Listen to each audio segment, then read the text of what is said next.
آدمی ہوتا ہے وہ اپر کیفیت میں تو اس کے اندر بڑی عظیمت ہے، روشنی ہے، امید ہے، لوگوں سے گفتگو کر رہا ہے، حق بول رہا ہے، خوب جو ہے محفل کے اندر، اب وہ محفل میں اسے دلچسپی محسوس ہو رہی ہے اور اسے ہر چیز کا روشن پہلو نظر آ رہا ہے، خود اپنے وجود کا بھی روشن پہلو، دوسروں کے وجود کا بھی، دوسروں کی بات میں سے بھی وہ اچھا پہلو تلاش کریں گے، وہ برا پہلو تلاش نہیں کریں گے۔ جب دوسری کیفیت ہے ڈپریشن کی، ہر ایک کی بات میں کوئی برائی نظر آئے گی، کوئی اس کی نیت کا فطور ہے، کوئی فساد ہے، کوئی یہ جو ہے بدنیتی کے ساتھ یہ بات کر رہا ہے، کوئی خیر کہیں ہے ہی نہیں، برائی ہی برائی ہے، مایوسی ہی مایوسی ہے، بدلی ہی بدلی۔ یہ ہے در حقیقت وہ کیفیت، اس کو غالب نے بہترین انداز میں تعبیر کیا ہے۔ ذہین اور حساس انسانوں میں ان کی جو ترقی ہے وہ انہی مراحل سے ہو کر گزرتی ہے، اور ہر ڈپریشن کے بعد، ڈپریشن میں اس سینس میں استعمال نہیں کر رہا یعنی بیماری کی حد تک پہنچنے والی ڈپریشن نہیں، صرف قبض کی حد تک پہنچنے والا معاملہ۔ ہر قبض کے بعد جب بست آتا ہے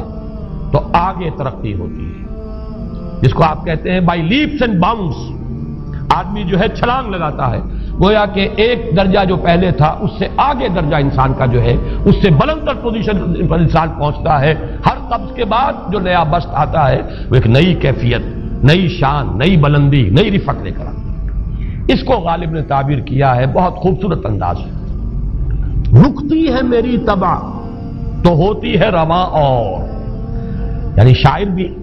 کبھی ایسا وقت آتا ہے شعر جو ہے اس پر نازل ہی نہیں ہو رہا، شعر نہیں کہہ پا رہا، طبیعت میں رکاوٹ سی ہے، بندش سی ہو گئی ہے، کوئی کلام موضوع ہو ہی نہیں رہا۔ لیکن پھر جب یہ کیفیت جو ہے بدلتی ہے اور جب پھر بست کی کیفیت آتی ہے، رکتی ہے میری طبع تو ہوتی ہے رواں اور، پھر اس کے اندر ایک جولانی نئی ایک کیفیت جو ہے انشراح کی، وہ ایک بالکل نئی کیفیت، نئی شان کے ساتھ۔ یہ ہے وہ معاملہ جو ان آیات مبارکہ کے پس منظر میں ہے۔ اسی لیے اب میں آپ کو اس کا حوالہ دے رہا ہوں، تفسیر مظہری میں قاضی ثناء اللہ پانی پتی رحمت اللہ علیہ نے بہت عمدہ بات فرمائی ہے کہ حالت قبض اگر کسی شخص پر طاری ہو تو اس حال میں اکسیر کا درجہ رکھتی ہے یہ سورہ مبارکہ، اس لیے کہ یہ نازل ہوئی ہے محمد الرسول اللہ صلی اللہ علیہ وسلم پر اسی حالت قبض میں۔ وَالضُّحَىٰ وَاللَّيْلِ إِذَا سَجَىٰ مَا وَدَّعَكَ رَبُّكَ وَمَا قَلَىٰ وَلَلْآخِرَةُ خَيْرٌ لَكَ مِنَ الْأُولَىٰ وَلَسَوْفَ يُعْطِيكَ رَبُّكَ فَتَرْضَىٰ أَلَمْ يَجِدْكَ يَتِيمًا فَآوَىٰ وَوَجَدَكَ ضَالًّا فَهَدَىٰ وَوَجَدَكَ عَائِلًا فَأَغْنَىٰ۔ یہ تمام آیات اب معلوم ہوگا کہ جیسے موتی پروئے ہوئے، ایک لفظ قبض،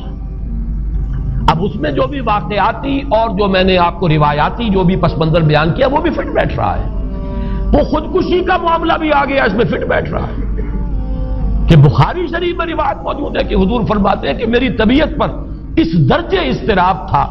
اتنی کیفیت جو ہے میری تشویش کی تھی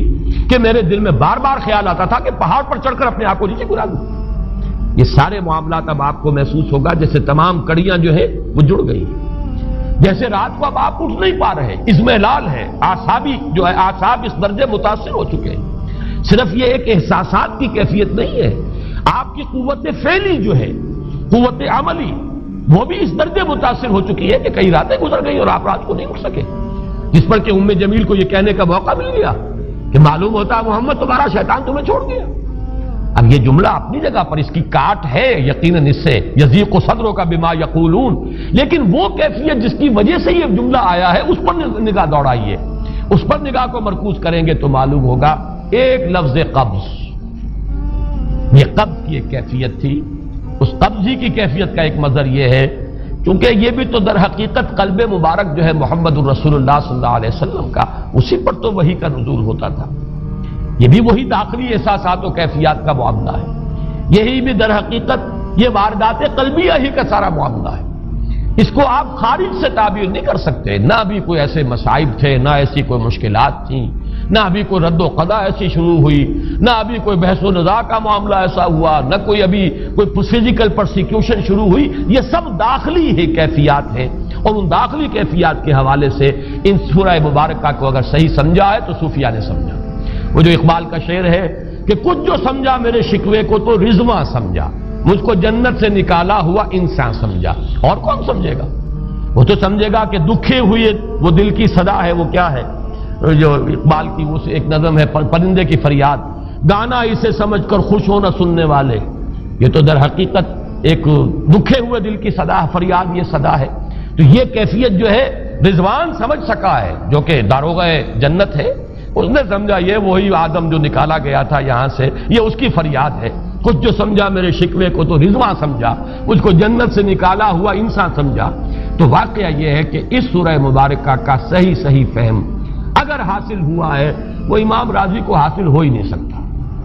وہ عقل اور منطق کی گتھیاں سلجھانے والے آدمی ہیں،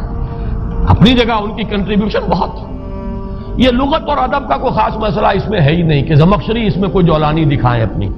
اس میں کوئی ایسا اشکال ہے ہی نہیں، نحوی اشکال ہی نہیں۔ لیکن یہ واردات قلبیہ کا معاملہ ہے، احساسات باطنی کا معاملہ ہے، یہ نفسیات انسانی کا معاملہ ہے، اور اس کو وہی سمجھ سکتے ہیں کہ جو ماہرین علم نفس ہیں، اور وہ ہیں صوفیاء کرام ہمارے ہاں، جن کا وہ ذوق ہے، باطنی کیفیات و احساسات جن کا موضوع کہ یہ در حقیقت حالت